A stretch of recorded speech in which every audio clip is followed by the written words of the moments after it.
Donnie and Dolly. The team is supported by ableauctions.ca. Closing your business? We can help.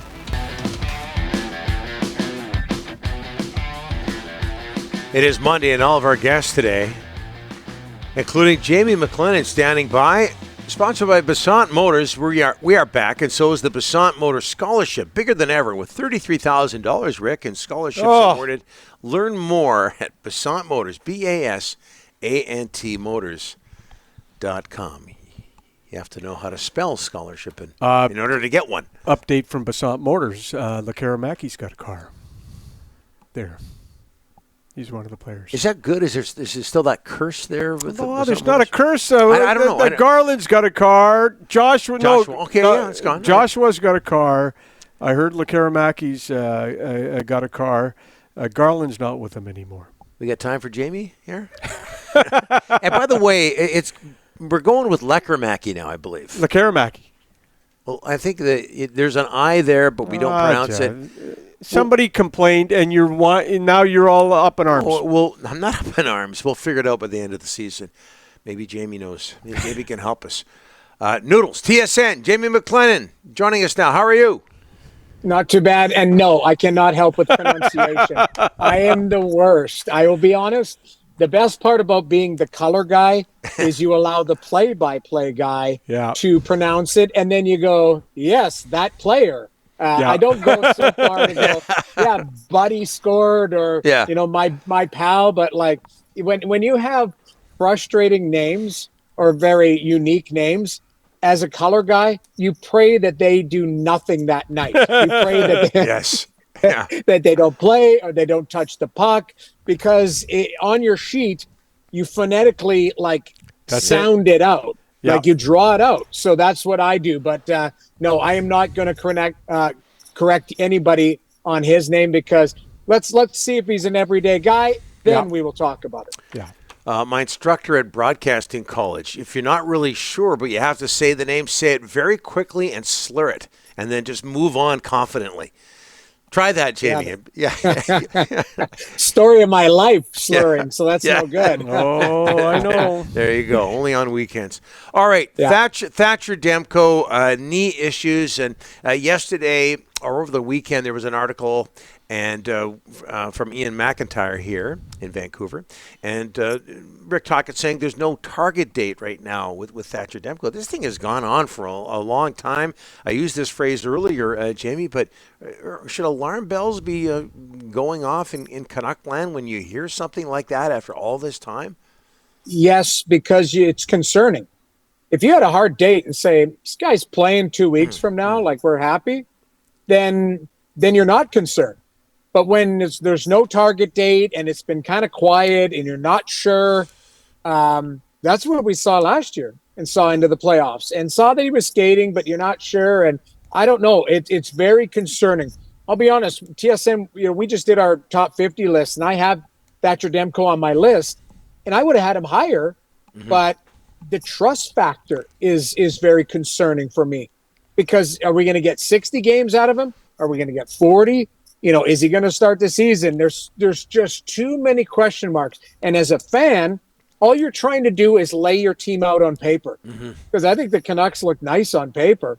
But are you going to get everybody? Is everyone going to have a career year? Is JT Miller going to be a 100-point guy or is he going to be an 85-point guy? Patterson, same type of thing. What you're trying to do is project. Well, when it comes to Thatcher Demko, I'm hopeful that he's playing. I love him as a goaltender, you guys know, but it's more about, is he going to be able to play 60 games for the Vancouver Canucks and be available at the most critical times, because he wasn't, unfortunately, when they faced the Oilers in the playoffs. Jamie, knee issues. They've always been very, very serious in every sport going way, way back, but maybe even more so now with hockey goaltenders because there's so much butterfly, there's so much pushing off. Is it are they a bigger deal now than maybe they were in the past? 100%, because the style is different. You mentioned butterfly. I think the two scariest things for a goaltender is hips and knees. Like maybe groins you throw in there. Jonathan Quick has like a cadaver groin, I think, in one of them. Like that's how serious it got for him. But when you think of knees and hips, the goalies that are down, it's called power pushing side to side nowadays. I remember talking to the head goaltender, basically, the head goaltender coach, who called him from Sweden, Thomas Magnusson, and they were talking about almost having a count, almost like a pitch count for pitchers, a count for young goaltenders going down, sliding side to side, because they saw a rash of surgeries in kids' hips at 14 and 15 years old because they were doing the butterfly and pushing side to side, and since they were 6, 7, 8 years old. So the wear and tear on it. So that's what's concerning.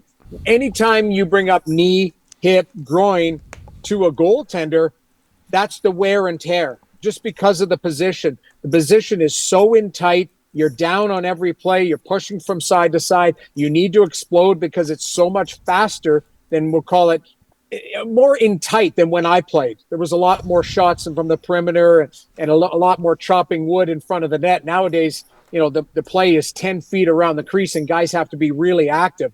So I would say that's concerning. And I'll go back to your original point because I'm rambling a little bit. It is concerning when it comes to Thatcher Demko, just because of the expectation of what he is as a goaltender. He's not an average goaltender. He's a superstar. Jamie, so let's go one more on Demko, because if he doesn't start the season, the two goalies are Silovs and Patera, but they're still in on Kevin Lankinen. What do you know about Lankinen? What can you tell us about him? But they just can't come to terms on a contract, but they like him. They do like him, and I think he's a really good goaltender. I've talked to many goaltender coaches throughout the league that were looking for goalies in the offseason, and there was kind of like, it's musical chairs, right? And, he just ended up not having one. Not because he's not a great goaltender or has the ability to be a very good goaltender. It's just, teams ended up filling that spot with other guys. I like him. I think he's got good ability. He's got good feet, nice temperament in the net, needs an opportunity. You said, what did you say? Silovs? Yep. I called him Shelovs. So I don't know where's the pronunciation, but I liked him, and it's funny. On July 1st, I took some heat from some Vancouver fans because I suggested, if I was a team that needed a potential starting goaltender, and I say potential because we don't know what he is, so why wouldn't somebody offer sheet Shelovs? Because what Demko is as a goaltender. He's locked in, and if Vancouver is pressed up against a cap, and you give him that, the Broberg type of deal, what we saw with what happened to Edmonton, would they match it, or would you potentially have an up-and-coming goaltender in your system? So I don't think Vancouver fans like that little, barb. And it wasn't a barb. I'm like, this kid's a big goaltender. He's 23 years old, showed that he could handle some duress in the playoffs. Some team might take a flyer on him. So I like Sheovs. Patera, I think if Lankinen is in the mix, he gives them some experience. He's a little bit more, I think he's bigger, and I think he's got more skill than Patera. So I think if they can get him sorted out, they should get him sorted out. We had Travis Green on the show today. Boy, was he excited about Linus Ullmark ending up in Ottawa this summer. Boy, they needed a goaltender. Jamie, what about Ullmark in Ottawa, and what can he do for them? I think the biggest question around Ullmark is, what is he as a standalone? Because he's been in a tandem situation in Boston for several years.